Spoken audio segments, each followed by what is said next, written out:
Sizin işçilər xalqın dərisini soyurlar. Onlar heç kəsə məhəl qoymurlar. Hətta mənim kimi ziyalıları da onlar qiymətləndirmirlər.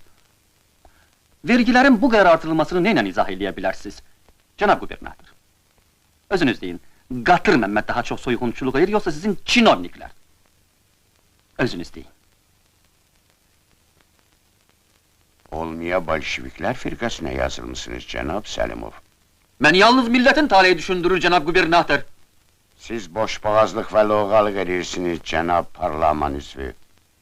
Əgər Qatır Məmmədin əlinə keçsəydiniz, böyük məmnuniyyətlə boğazınızdan asardı. Sizə yazığım gəldiyi üçün mən Qatır Məmmədi boğazından asmaq istəyirəm. Və inanın ki, asacam. Bunun üçün lazım gəlsə, vergiləri 2 dəfə deyil, lap 10 dəfə də artırmağa hazıram.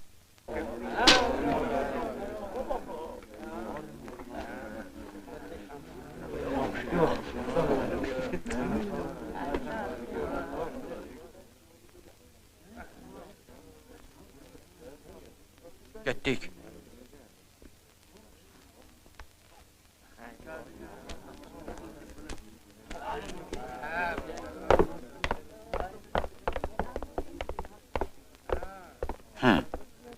Xeyr ola.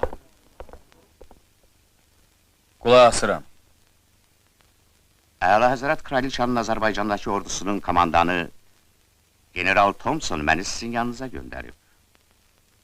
O sizin fitri istedadınız müqabilində baş əyir. General bu qılıncı da sizə göndərib.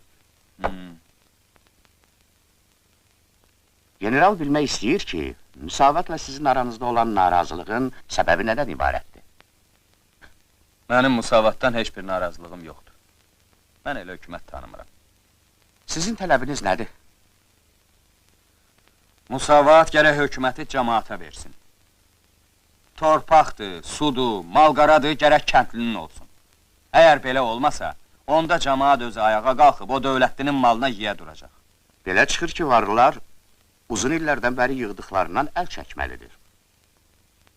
Axı onda özləri acından ölərlər. Niyə acından ölürlər ki?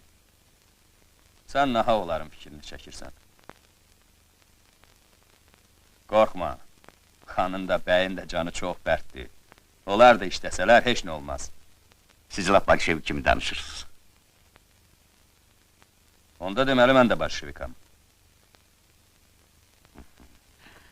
Siz bir şeyi başa düşməlisiniz, cənab Məmməd. Siz oyunu uduzmuşsunuz. Qırmızıların 11-ci ordu